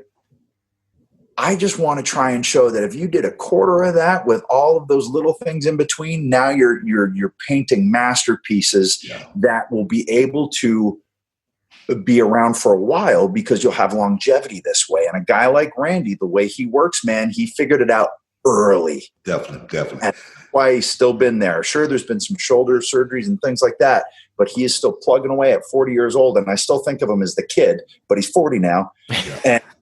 And he's still able to do his thing at the highest level. Because to me right now, nobody's touching him. Definitely. I appreciate you, man, for coming back and wanting to be one of those, what I call carpenters. I say we lost so many carpenters over the years. I always say, man, can you imagine if Mr. Perfect, Kurt Hennig, was here helping train some of these young guys and the knowledge that they would get and go into their brain? It would be. I was in there with Perfect. I was in there with you. I was in there with Owen Hart. I was in there with Hacksaw. I was in there with Sergeant Slaughter. I was in there with Terry Funk. I was in there with Lawler. I was in there with Hulk Hogan, with Ric Flair, with Shawn Michaels, with Undertaker, with Eddie. If I can, in any way, translate what I was able to glean from those guys, then that's what I want to do. I don't want to come back and just phone it in and do 4 finishes in 5 minutes. I want to come back and try and do a 45-minute match. Now, what I need to do is just listen to my body and prepare it maybe a little bit. The only luck you're ever going to have, preparation, brother. Hey, man, like I say, for me, I thought about getting out, at 40 as well. And I started thinking about, the broadcasting thing for me. People say, man, your voice, man, you can make some money with your voice. And I was like, man, let me figure out how to do this. Then my partner here, we got a radio show on an AM channel, and we did it for 2 years for free. And then next thing you know, the ball got rolling, and then next thing you know, we got this whole little media thing going on now. You know, working with ESPN, going to Vegas, covering the fights and whatnot. So I thought about parlaying, you know, my wrestling success into, you know, what I'm doing right now. And like I said, it seemed like you started thinking about that early 2000 Highlander, you know, latest 2016 on even further Viking. And now you got a new movie out, The Money Plane. And it seemed like I say, man, you've been preparing yourself for this moment for many, many years. And it seemed like there is no glass ceiling or anything for Edge. It seemed like whatever I want to do, I'm going to push myself to do it, and hopefully I'll land on my feet. Talk to me a little bit about that, as well as the movie you got coming out July 10th. Well, it was a new challenge, and it was a challenge that, again, when I was forced to retire, all I ever wanted to be was a wrestler, man. That was it. There was no other game in town for me. I didn't, set out to be an actor. I didn't set out to do anything else. It was wrestling, and that was it. When that was ended, I had to pretty quickly recalibrate and figure out, okay, now what do we do? And not fully grasping. And yeah, you want to still make some money, right? And now I'm kids now, right? So I didn't realize what great training wrestling was for acting. Now there's changes. Don't get me wrong. You got to bring it in, and you got to make it smaller, and you're not translating it to a football stadium of people. The camera's right here. It can see your damn nose hairs. So you got to pull that performance in. Definitely. That's a huge challenge. And I just get off on challenges. I want to bite into those things. So when I started acting, and then I realized I loved it because it was a creative outlet still. And that's what wrestling always was to me, was that creative outlet. You can tell stories, you can design your gear, you can do all of those things. So acting was an extension of that. And as I realized I enjoyed it, then I started really picking apart movies and performances the way I used to do wrestling matches, and trying to find the layers, and why did this actor make this choice, and how did that make me feel, and why did it make me feel that way? So now I started studying, and then it became so much fun. And then it coincided with my roles getting bigger. And then by the time it was all said and done, I looked, and I'd done 100 episodes of television between Haven and Flash and Vikings. And then with Vikings, it was a period piece, and it's drama, and it's accents, and it's all of these things. But that's another reason I got so excited about coming back to wrestling, because I felt like I was coming back with a whole new tool belt that I didn't have before. And then in looking at the pandemic and being able to cut promos in this environment, I started tapping into the acting that I'd picked up on. And then I look at my last project. So I had found out I got cleared to come back, and then I got an offer to star in Money Plane opposite Kelsey Grammer. Yeah. No brainer. How do you turn that down? Yeah. You don't, right? And so the story is, growing up, my mom and I, the first show that her and I really watched together was Cheers. And then we watched Frasier. And her favorite actor, bar none, nobody came close, was Kelsey Grammer. Oh, wow. Loved Kelsey Grammer. And, she passed away a year before I got the clearance and everything, before this movie fell in my lap. Mm-hmm. And when I'd take her down for a chemo, and she would say, as she's sitting there through 6 hours of chemo, she goes, "I just want to go home and watch Frasier." I was like, "Right, got it. Watch Frasier, Ma." And then a year later, I get cleared to come back, and a movie gets offered to me without an audition to star opposite Kelsey Grammer. Wow. Come on. That's something, that's some weird, magic working right there. That's magic, so yeah.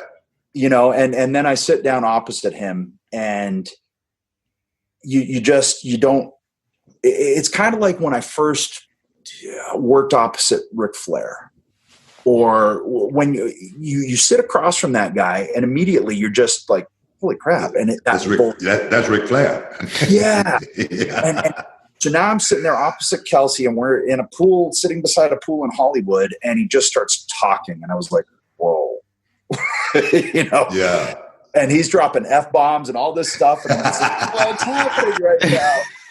And he's super cool. And I was able to tell him that story about me, and it was really, really special. And then in reading the script, it's just a fun action movie, man. It's just, especially now, if you can just forget for an hour and 20 minutes and go, right, I don't have to think, I can just have fun watching this action flick.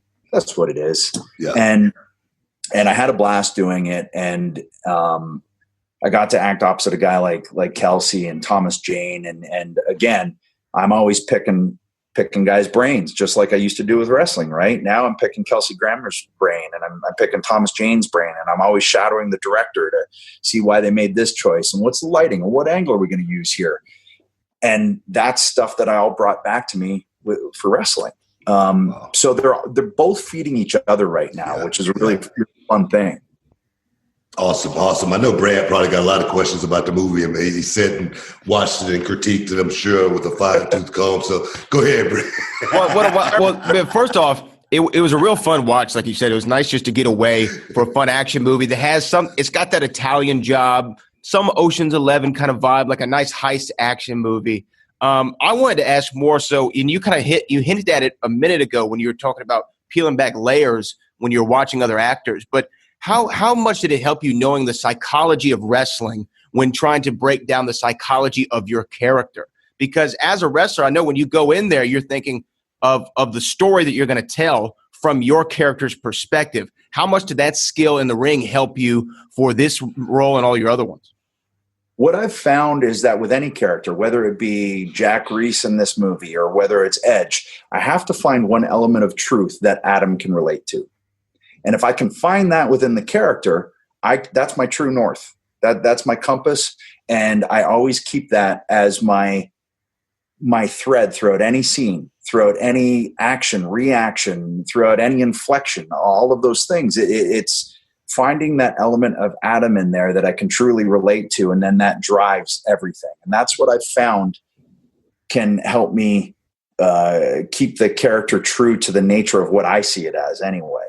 And I've brought that to now when I look at Edge, or, when I looked at this character, Jack Reese, he's doing it for his family.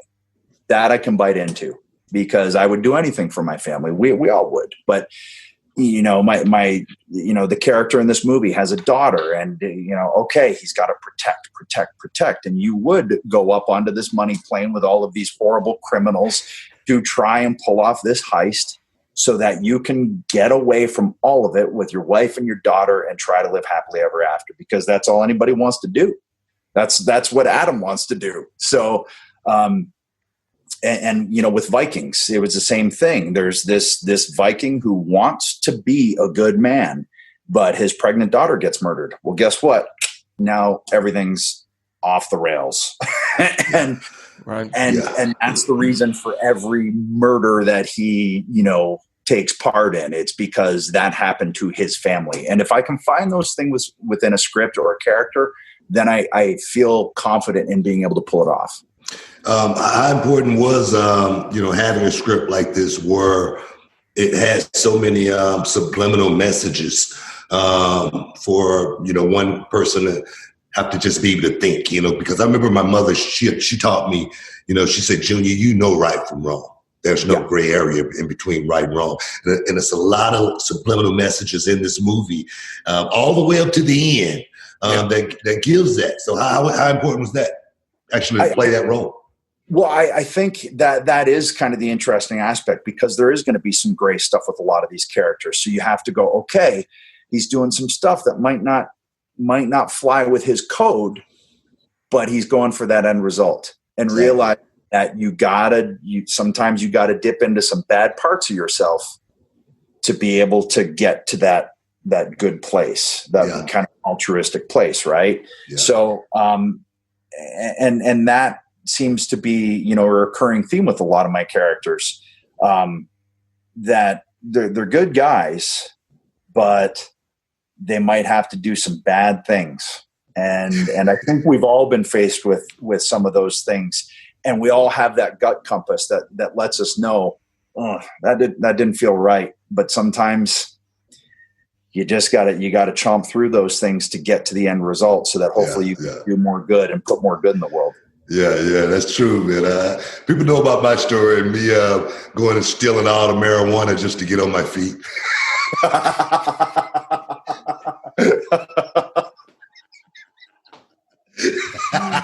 Sometimes you got to do small bad things to do great good things sometime in life. Hey, and you gotta fall flat in your face sometimes, and you gotta go, okay, well, I've got to pick myself, dust myself off, and set my shoulders and keep walking. Yeah. Hey man, how can people find the movie, man? How can all your fans find the movie in all the platforms, whatnot? It's Apple TV. It's all of that stuff. I think. It should be. I just acted in the damn thing. Brad got all that information. Yeah, we'll put it out there for everybody. We'll make sure we plug it. But it's going to be coming out July 10th. Money Plane starring Edge. And it's a great cast. It's a great cast too. I mean, really Edge, Kelsey Grammer, Denise Richards, the Lawrence brothers are all in it. I mean, it's a real fun watch too. Definitely. It is. Thomas Jane, man, that was another dude that I was really excited to work opposite, and he brings a really cool, fun, character to the movie too. It was fun to do, man. It was a good experience. Definitely. Well, definitely, I checked it out. I thought it was a good watch, and I'll definitely promote it for you as much as I possibly can. But more importantly, I just want to thank you for stepping inside the Hall of Fame for a minute, man, and just giving us a little bit of your time. But you ain't doing nothing up there in the mountains. But again, I appreciate it. I'm just sitting here, man. I could sit here for 2 hours. We appreciate it, brother. Love you. Love you, man. Thanks, Ed. See you guys. Oh, Brad, what have you done now? All right, guys, Brad Gilmore here from the Hall of Fame. I want to talk to you a second because this has been happening a lot lately. A whole lot. I don't know if it's just the holiday season, but it feels like every week someone's trying to run some kind of scam. I'm talking about fake tracking numbers. I'm talking about fake shopping sites. The whole gambit. I even had one come through that looked real enough that I almost clicked it, but the boat's not going to fall for that. But some people might. I almost have before. It's almost happened to me before, where you get that thing that says, hey, here's your tracking number. You ordered this, or this was charged this much on this account. And you're like, what is that? And you click it, and then, oh my gosh, they have your whole identity. Because look, around the holidays, you need to forget it because that's when scammers are out here trying to get busy because they know that we're busy. Everyone becomes the target for scams during this time. That's why Cash App builds in protection to help keep your money safe while you're checking off that holiday list. If you're about to spend some money for somebody or to somebody for a deal that's too good to be true, Cash App will flag it as a potential scam. They'll warn you before you send the money. Cash App also gives you an extra layer of protection, with features like the security lock. You can require a PIN, Face ID, or fingerprint to unlock your account and move money. So even if someone gets a hold of your unlocked phone at a holiday party, your money's right where you left it. Gift yourself some peace of mind this holiday season with Cash App. For a limited time, new Cash App customers can use our exclusive code to earn some additional cash. For real. Just download the Cash App, use our exclusive referral code, SECURE10, and send $5 to a friend within 14 days, and you'll get $10 dropped right into your account. Terms apply. That's money. That's it. It's Cash App. Yes, that is Cash App, baby. Cash App is a financial service platform. It's not a bank. Banking services are provided by Cash App's bank partners. Prepaid debit cards issued by Sutton Bank, member FDIC. See terms and conditions at cash.app/legal/US/EN-US-card-agreement. Promotions provided by Cash App, a Block Inc. brand. Visit cash.app/legal/podcast for full disclosures. And while I have you, is what I want to talk about now. I want to talk about Mars men. Yes, let's be real. Come on, guys. I don't think we talk about this stuff enough. I'm in my early 30s now, almost 33 years of age, and out of nowhere, it felt like a switch flipped. I was still working out, still eating the same, still doing the things that I've always did, but the energy just wasn't there. Nobody warned you about that, right? One day you're flying through your day, hitting the gym, getting work done, feeling sharp, and then the next day, it's like you're wading through the mud. everything feels heavier, everything feels lower, and you're thinking, man, is this just what getting older is all about? Well, here's the wild part. Most men are losing testosterone around the age of 30, about 1% every year. I didn't even know that until it hit me personally. And then I learned that it's honestly crazy. Your body makes testosterone, but a ton of it gets locked away. There's a big protein called SHBG. Think about it like it's testosterone handcuffs. Even if your body is producing enough testosterone, SHBG locks it up so you can't actually access it. It's like having money in your account, but your debit card won't swipe. And that's why I started using Mars Med. And here's what I love about it. It's designed to help free up that locked up testosterone in your body. And it can actually do what it does. And it actually uses what your body already has. So we're not talking about no needles. We're no synthetics, no anything, just real ingredients. And man, does the difference feel so real. I keep this bottle right here, okay? It's right here on my desk, okay? And guess what? The workouts, they feel stronger, faster recovery, and it's steady, natural energy throughout the day. Not the shaky caffeine buzz. This is like a clean internal engine turning back on. More focus, more drive, more of that. I'm feeling like me again. And all natural stuff. I'm talking about Tongkat Ali, Shilajit, vitamin C, zinc, boron. 8 clinically dosed ingredients made in the USA, third-party tested, and even have a 90-day money-back guarantee. So what's the worst case? You try it, it's not your thing, cool. But over 91% of users report higher energy levels, and the reviews are crazy. Thousands of guys are talking about how good they feel. Now, let me give you this deal because it's a wild one. For a limited time, only get 60% off for life and 2 free gifts when you use promo code Booker at mengotomars.com. Excuse me, that's mengotomars.com. mengotomars.com. Use the promo code Booker, Booker. And after you purchase, they will ask you where you heard about them. Please support our show and tell them that the Hall of Fame sent you. Now, can you dig that? Back to this wonderful, wonderful, wonderful program. Man, I got to tell you, BT, I never thought I'd care this much about a wallet, but Ridge Wallet has completely changed the game for me. Before this, I was carrying around that old school leather wallet. It was falling apart. It was bulky and jammed from receipts from like 1996. Even though I was only 4 years old, it looked like I had a cheeseburger in my back pocket. But with Ridge, it's sleek, it's strong. It holds up to 12 cards plus cash and is made from premium materials. I'm talking aluminum, or as my folks across the pond say, aluminium, carbon fiber, titanium. This thing is like the superhero of wallets. And y'all know I love my gear. I gotta be sharp, I gotta be clean. Ain't nobody dope as me. I'm just so fresh. So yeah, I'm so fresh and so clean. And I also need to be functional. So this is what is huge for me. This wallet has RFID blocking tech, so nobody's stealing your info while you're walking down the street. That's peace of mind. And check this out. Mine is made of carbon fiber, but they have 50 colors and styles to choose from. It's the last wallet you'll ever need. And with Ridge's lifetime warranty, it's not just hype, it's real. Right now, Ridge is running their huge Memorial Day sale. You can get up to 40% off at ridge.com/Booker. That's ridge.com/Booker. Don't miss their biggest sale of the year. And when they ask how you heard about them, make sure you tell them you heard them right here on the Hall of Fame podcast with Brad Gilmore and Booker T. Hey, and don't forget, support the show and level up, baby. You know, life always doesn't wait for a payday. There's been times where I needed some gas money, groceries, or even grab some last-minute tickets for a big night out, and payday, it was still days away.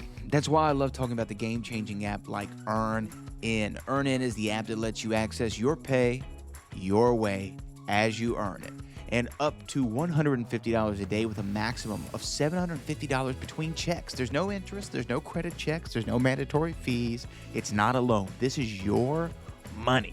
Just download the EarnIn app, add in your work info, and you can start accessing your pay right away. You can even leave an optional tip to help support the app for everybody. Then, any money you access plus any tip is simply paid back from your next paycheck. So imagine this. Your daughter's school shoes are on sale, but payday's not until Friday. Well, with EarnIn, you don't have to wait. Or maybe you got a surprise dinner plan with someone special. Don't put it off. That's the kind of financial momentum that EarnIn gives you. Millions of people are using it. I wish I had EarnIn back in the day when I first started it out, especially when you're trying to balance bills, gigs, and unexpected stuff like a vet bill or even car repairs. So download EarnIn today. That's EARNIN in the Google Play or Apple App Store. And when you do, type in Hall of Fame under podcast when you sign up. That's Hall of Fame under podcast. It really helps the show and helps you get paid when you need it most. EarnIn is a financial technology company. It's not a bank. Access limits are based on your earnings and risk factors. Standard cash outs take 1 to 2 business days. Expedited transfers are available for a fee. Tips are voluntary and don't affect the service. Available in select states. Terms and restrictions apply. Visit earnin.com for full details. Make EarnIn a part of your financial routine and join over 4 million people using it to turn any day into payday. It's your money. Take control of it with EarnIn. You know, I remember, yeah, there it is.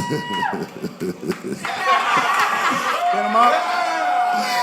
You know, I remember, people like Gold, he say, as his family, man, WWE is home. But I remember, guys, when I was in WCW, I was a lifer, man. I was WCW for life. And then I found out the company was going to be sold, and we had our final, big night, and I remember Panama Beach. There it is, baby. I was there. You know what? I actually was. What else? I had 2 titles. U.S. title. Yes, right. Dual champion, man. I was closing the company down, going against my man Scott Steiner, one of my all-time, biggest rivals, my ultimate nemesis.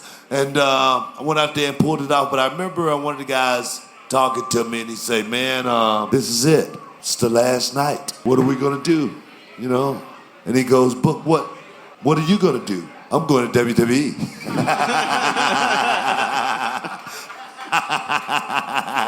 Simple. We're going to continue this thing, And ever since, man, it's been great. I've had a hell of a ride with WWE. I've worked with some of the biggest names, in the industry, and it's been an awesome ride. One of the guys who's I haven't gotten a chance to work with. I want to bring him out right now, but I want to talk to him. You guys, what do you guys know about Eli Drake? Big fan of Eli? Let's bring Eli Drake out here right now. Eli was, gracious enough to, give us some stuff that we can auction off, guys. We got some Eli Drake stuff that we're auctioning off. Make sure you guys get some of those raffle tickets also. But we're going to bring Eli out here, guys. Eli Drake, he is the Global Force Wrestling Global Champion. Wrestling Global Champ. That's a whole lot. You know what I mean? What is it again? You have to, the GFW Global Champion. Global Force Wrestling. Global. That's like the globe. You feel me? The whole globe. It's not as big as the universe, right? The universal. Eli, where you at, dog? Let's get Eli Drake out here. Give it up for Eli Drake. Here he is right now. Drakester. Night show. Yes, indeed. Booker, excuse me 1 second. Hollywood! Hollywood! Hollywood! Let me talk to you. He's standing here before you. Hell, I live right up the street. And right here he is, global champion all over the world. It's Eli Drake. Who? Yeah, who? Eli Drake. One more time, yeah. Eli Drake. That's right. What are we talking about, Booker? Let me talk to you. Man.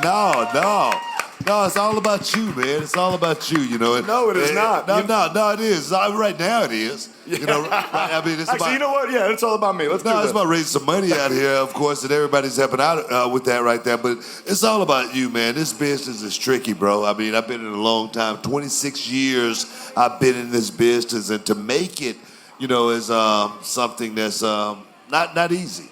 And the thing is, even for the guys that make it, it's so hard to stay there. Hell yeah. What's been your secret? Well, the secret's perseverance. And I know, look, we're in Hollywood right now, so there's a lot of starving artists out here, I can nearly guarantee you. And I got to tell you, through my 20s, broke. But I knew there was a light at the end of the tunnel. I knew I had to keep pushing. There was something that I had to offer, and I had to keep, no matter how many times I was told no, I had to keep looking forward and saying yes. That's the bottom line. Yeah. You know, and that's the thing, man. Yeah. Perseverance, man. That is the thing. You know, I remember when I first got into business, a guy told me, a guy by the name of Ox Baker, legendary wrestler from back in the day. Yeah, most definitely. Ox told me, hey, man, you're going to come up to, you're talented. He said, you got a lot of talent. He said, you're extraordinary. That's what he said. That's what he said. He said, but you're going to have a lot of obstacles, in the business. He said, but you got to figure a way. Over him, around him, under him. Sometimes with that obstacle, you got to go straight through it. And that's just the way life is. You know what I mean? I'm glad you mentioned, actually, Ox Baker, because on a similar note, a guy everybody might know, Paul Bearer. Yeah. Yes, indeed. That guy was my manager for 3 years. We were at Championship Wrestling from Hollywood. What's that? All right, don't say it then, dummy. So, dummy, yeah. When I say dummy, you say yeah. Dummy, I'm talking to me, dummies. Dummy, yeah. Anyway, like I was saying, so I had a guy named Paul Bear in my corner, and that guy was one of the greatest guys to go to for advice. Yes. And he was like, you got to keep pushing because you have something to offer. Trust me, keep pushing forward. And before he passed away, he made sure to send me a message, which was, you're going to do great things. I love you. Please keep pushing forward. And that's exactly what I did. Does anyone out there have a question for Eli Drake? No. I got a question for him. How has becoming champion changed your life? Man, you know what? It's funny because I feel like a lot of people. Actually, you know what? That's not true because a lot of guys in this wrestling business they go so hard. Everybody's trying so hard. Everybody's so hungry with what they're doing. And I feel like when you're like, okay, I'm the champion. Maybe I can sit back and relax a little bit. But man, I've actually doubled everything up. The workouts are more. I'm now sitting down thinking about, okay, I'm going to say this. I got to think about this because now it's like the microscope's on me. And I feel like I was knocking it out of the park before, but now I got to knock it out of the park on a whole other level because now I'm the face of the company. So if I'm going to rise this company out of the ashes, and everybody knows we've had a little bit of rough go here and there, but if we can bring that roller coaster back up to the top of the hill, maybe have some peaks and valleys, but if we can build that bitch up, I'm sorry, can I say that? Oh, hell yeah. Yeah. If we can build that thing up, and I can be at the forefront of that, man, that is a moment to cherish, a moment to be proud of, and a moment where I can say, I have left my footprint on this business. And that's what I want to do. Yeah. You better clap. No. I think TNA is finding their footing again. Me and my wife were there in 2008, right? 2008. I always thought, man, this is something so cool. I mean, we went around the country, we got... to perform in, so many different audiences, man. It was so cool. I remember having a match with, a Rhino. And it was like a soccer stadium. The crowd was going, Booker T, Rhino, yes. Booker T, Rhino. So it's so awesome. And I remember, the six-sided ring. I was like, man, these guys, they got their own identity. The X Division, the knockouts. They were doing so many great things. Kia, I think Kia might be here tonight. Awesome Kong. Yes, indeed. You guys know Awesome Kong. I think she might be showing up here later. Just saw her in glow. We're looking for, and TNA has so many cool things doing, as well as they had the guys like Bobby Roode. They had the guys like AJ Styles, you know what I mean? They had Samoa Joe, you know what I mean? Samoa Joe as well, and now, it's a whole big shift, you know what I mean? Right now, the landscape has changed. Now they got the Eli Drakes, you know. Wait, who do they have? Eli Drake! Yeah. That is, And now, like you just said, you have a chance to actually put that company on your back and make it something totally special again, and that's Absolutely. Huge. That's huge. Thank you. Yes, and it's an honor to be put in that position because, after being told for years and years and thinking, man, when am I finally going to get over that hump to now be there, top of the mountain. Make that acclivity, baby. Everybody, you better keep pushing. Because you're going to make it. And the thing is, on a serious note, on a real serious note, in the wrestling business, you know, people can say what they want to say about the championship. They can say what they want to say about the business. But when the company go with you as champion and put everything behind you, that means, you know, that, hey, guys, I'm the face. I'm the guy that's going out here that's, you know, pulling the ship right now. I'm the guy that's going out, you know, doing all the public relations work. I'm the guy that's going out here signing all the autographs, as well as I'm the guy that's going out and stealing the whole effing show every night. That's what it's all about. I remember being champion and sitting on one of the crates. You know, I was so tired. And I remember MVP coming by and he asked me, you know, because, you know, like I say, I was on the first segment of that night. You know, I had a match as well as I was the dark match after everything went off. And MVP, he came in, he's like, Book, you okay? And I go, yeah. Because that's what you do when you're the champion. That's right. You persevere. You ain't got time to stop. No time to slow down. What you got for Eli Drake, guys? What you got? Yeah, right over here with the red and white on. What you got?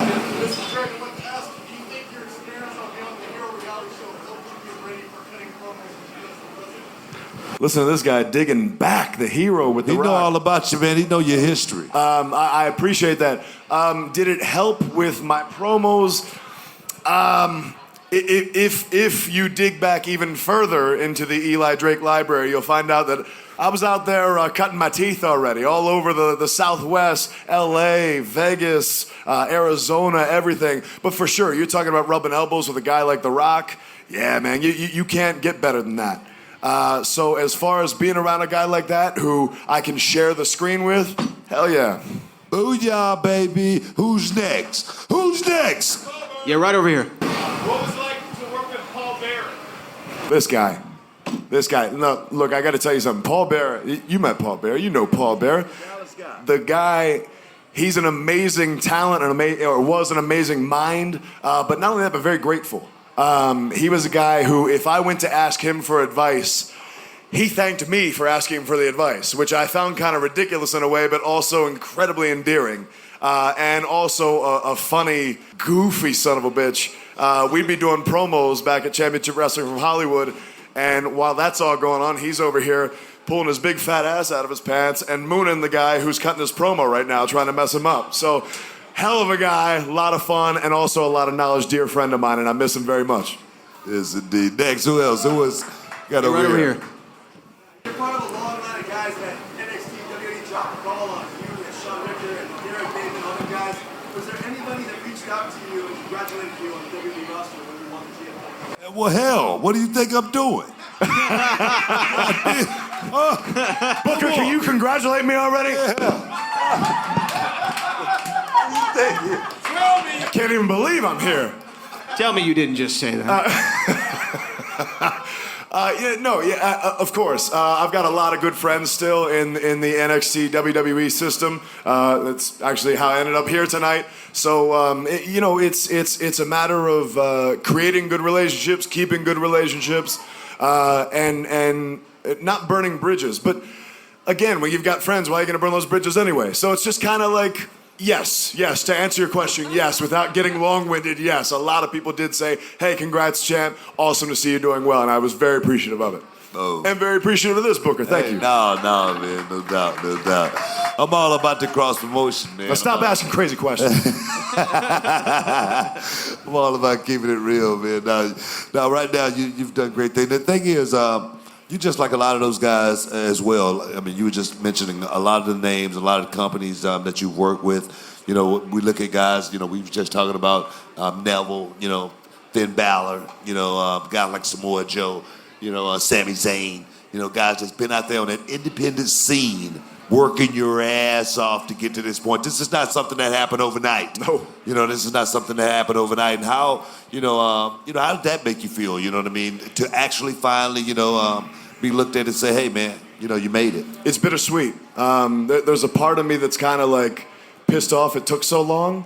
But there's another part of me that's just like, you look back at that journey and I don't damn any of it. It's like, what an amazing, crazy journey. And the fact that you persevere through 10 years of just eating crow and not getting anywhere. And then finally, somebody comes knocking. You answer that door, you get in there, you do it. Now, you might again, I slipped on a banana peel again. Me and some people in NXT didn't see eye to eye.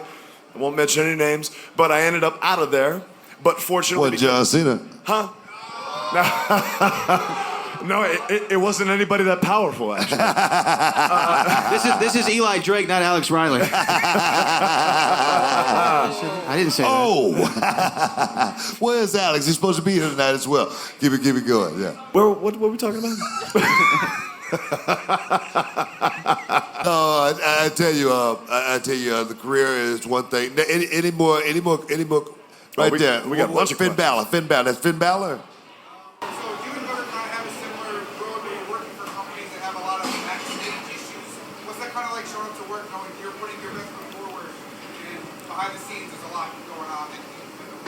What was the first part? Who'd you say?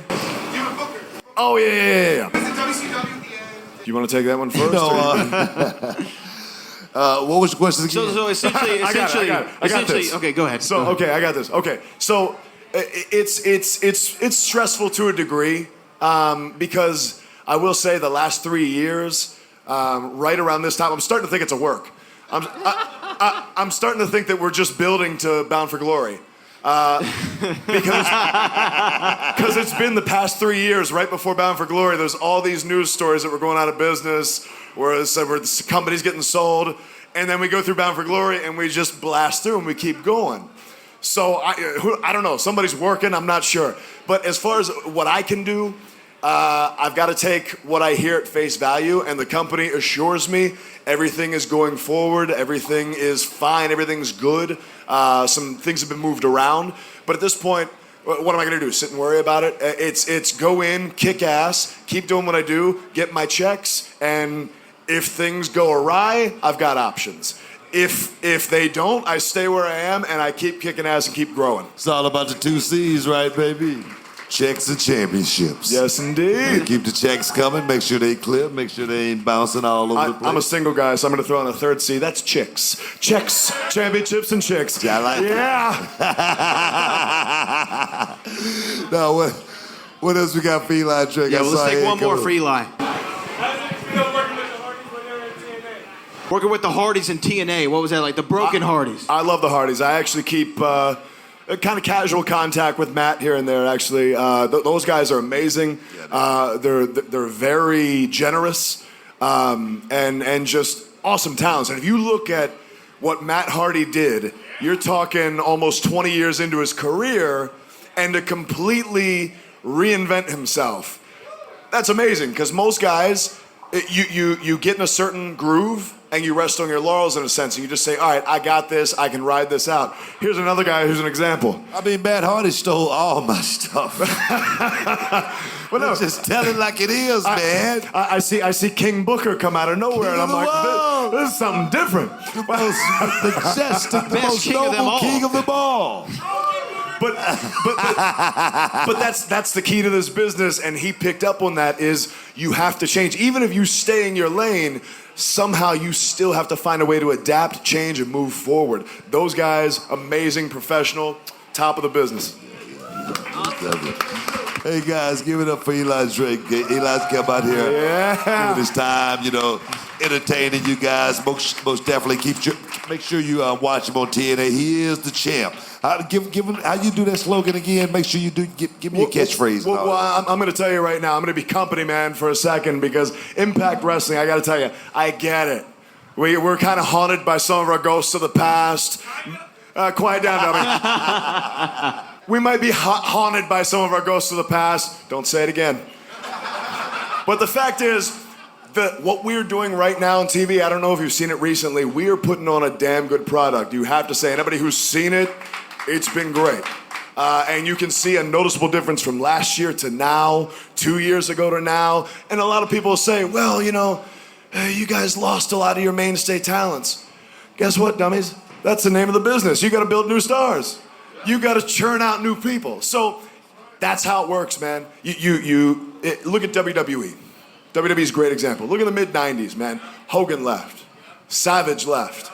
All those guys left. Who came out of that? Sean Brett, Rock, Austin. You kidding me? Biggest names in the business. So if there's anything you're gonna do, you go out with the old, you come in with the new.